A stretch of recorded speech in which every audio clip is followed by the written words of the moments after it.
fiziskais, emocionālais un mentālais.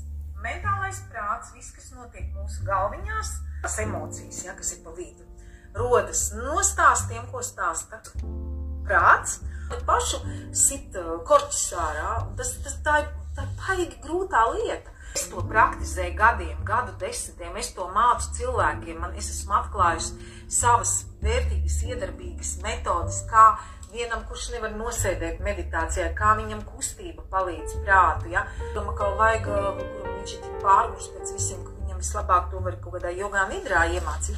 Ir kaut kādas lietas, ja, kur mēs sev varam dresēt, un tad viena lieta, kā es sev dresēju, savu uzmanību, jāatcel to ir šeit un tagad, vienīgais brīdis, kas ir šeit un tagad. Meditācija to ļoti labi izkopja. Kā zobs mēs katru dienu darām. Nav tā, ka tu vienreiz iztīrīji un tagad visu laiku reiz staigāt. Tā nav. Varbūt apguvi, jā, varbūt iemācījies, kur ir labākā un veselīgākā zobpasta, bet zobi tik un abus jātīri visu laiku, jo procesi notiek, un tieši tas pats notiek arī ar prātu, īpaši šādā pasaulē, kā tagad tas notiek. Un tā ir reāla lieta.